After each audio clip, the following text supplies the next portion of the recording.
there's another kind of instinct that you need to be on the lookout for, and this one is a liar.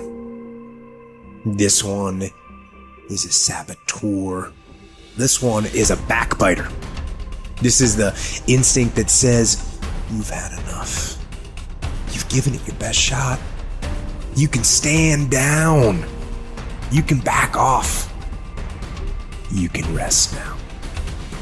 Which sets up this problem for all of us. You're never gonna feel like it. It's your job to make yourself do the crap you don't wanna do so you can be everything that you're supposed to be. And you're so damn busy waiting to feel like it. And you're never going to. And that's the problem. There are those of you, you're still immature. When your excitement is up, your effort is up. But when your excitement goes down, your effort goes down.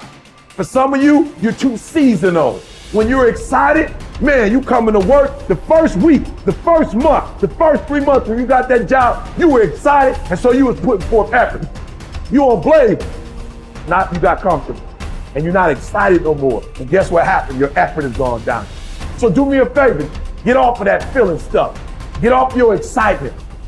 We're not dealing with feelings because feelings go up and down. You don't have to be excited. You made a commitment to that job. Did nobody force you to take that job? You signed your name on the dotted line. And commitment said, I don't care how I feel. I don't care if I'm excited. I don't care if I'm pumped up. I don't care if I'm fired up. You made a commitment. Now it's time to put up. Lazy people do a little work and think they should be winning, but winners work as hard as possible and still worry if they're being lazy. So if you're a winner, you ain't comfortable. Every day I get up and give everything I got to everything I'm a part of simply because this is who I am. Like the only thing I need every day of my life is 86,400 seconds. That's it. Like I don't need some reward. Like the only thing I need is breath in my body and I'm flat out going get it. A person with passion always stands out. The world is so full of average that once you have passion and a sense of energy in your life, it distinguishes you. When you're passionate about something, it isn't reasonable, but you do it anyway. Passion will take you where nothing else will ever take you. It'll give you that decided edge. It'll help you to stand out. When you want to become a diamond, your whole attitude change, your whole mindset, your thinking, your relationships, the decisions that you make, how you spend your time, your energy, all of it changes. See, this is something that you can't be in this business. This business has to be in you. You take advantage of this opportunity. You let everything else go. You eat different. You study different. You practice different. You don't belong at the bottom, and it's time for you to get your butt from down there. It's time for you to stop being comfortable at the bottom. Get your butt up and get to where you're supposed to be. You are a royal priesthood. Get where you belong. Do what you're supposed to do. Live like you're supposed to live.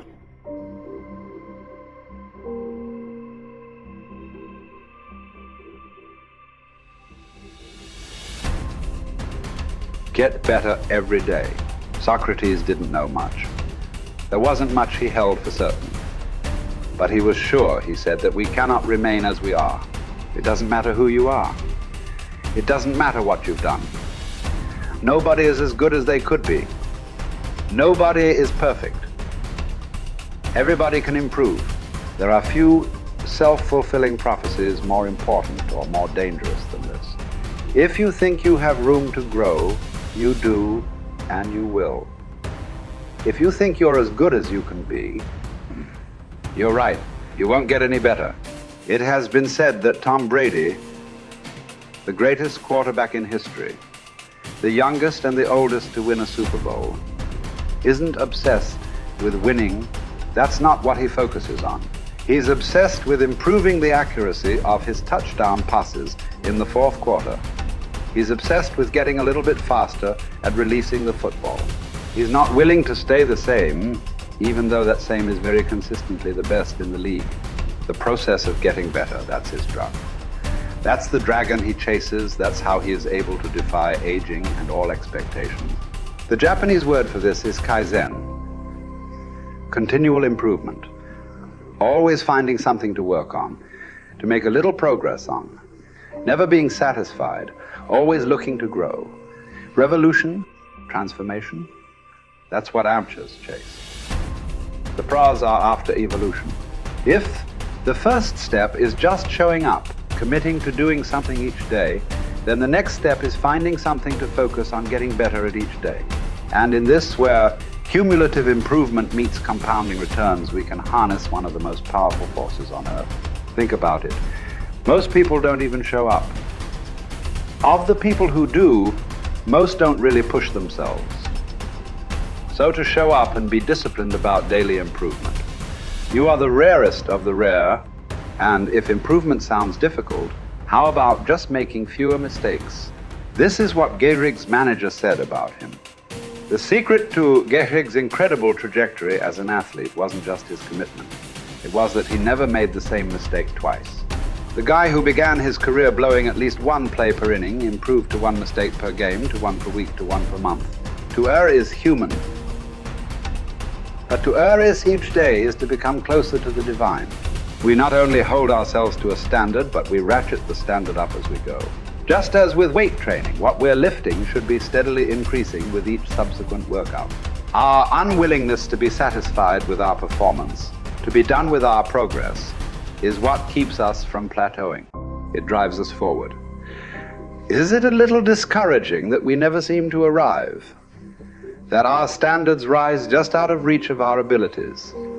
Absolutely not. We move the goalpost so the game doesn't get boring, and more important, so it never ends. Ultimately, this brings us more pleasure and more satisfaction. We reach heights we'd never have been able to see otherwise.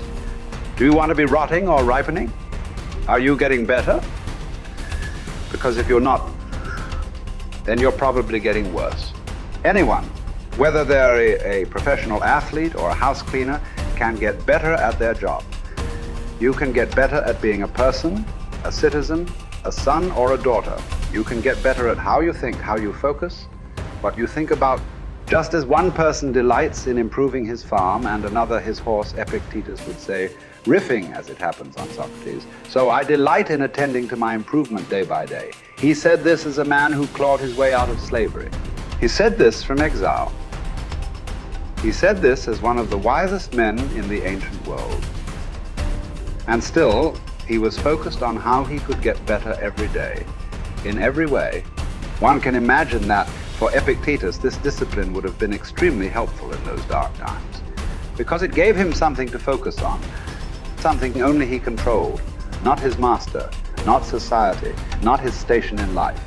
But this discipline is also helpful in the good times too, preventing one from getting too cocky or complacent. It doesn't matter what the scoreboard says, or the bank balance, or the sales figures, or the headlines. You know whether you're getting better or worse, whether you're making progress day to day. And if you are, wonderful. If you know there is room for improvement, also wonderful. Either way, your marching orders are the same.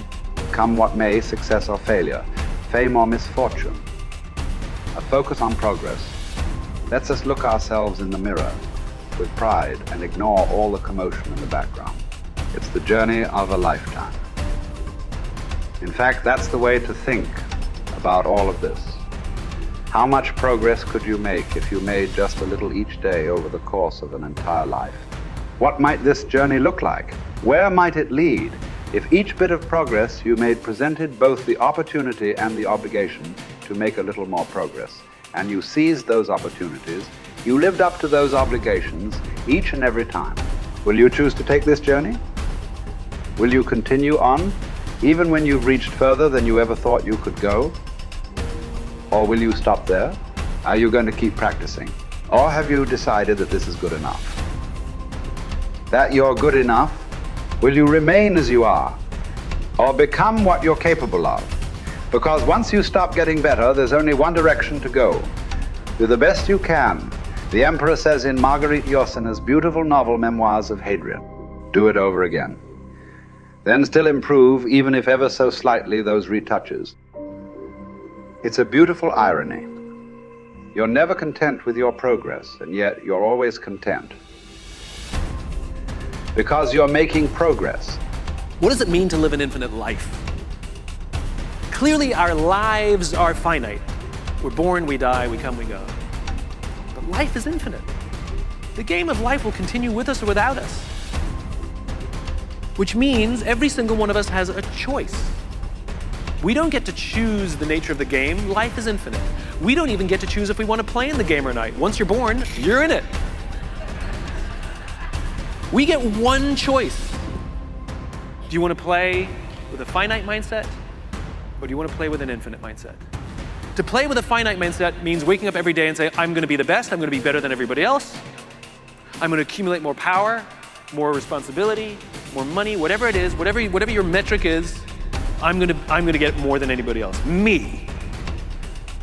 And when you die, you take none of it with you. Or we can choose to live our lives with an infinite mindset, which means I'm going to leave this world, this school, in better shape than I found it. It means I'm going to devote my life to see that those around me rise. And we know that we're living with an infinite mindset because our obsession is seeing that we have an impact on the lives of the people around us. We've all had teachers, and some of you are those teachers, where 20 or 30 years from now, I can go to one of your students and say, you're a remarkable human being, you've accomplished so much in your life. How did you become the person you are today? And they will tell me your name.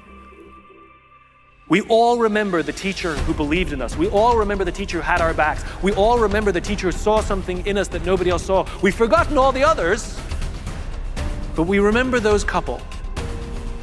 And that's what it means to live with an infinite mindset. It means we devote ourselves to that mindset for everyone in our lives. That other teachers will say that about us. Other principals will say that about us. Other students will say that about us. Our friends will say that about us. I am who I am today because of you, and I will commit to live the same life that you taught me how to live. And you will literally live on beyond your own lifestyle, your own lifetime. That when you're gone, others will carry your work for you. This is what it means to live an infinite life, and it is just a choice.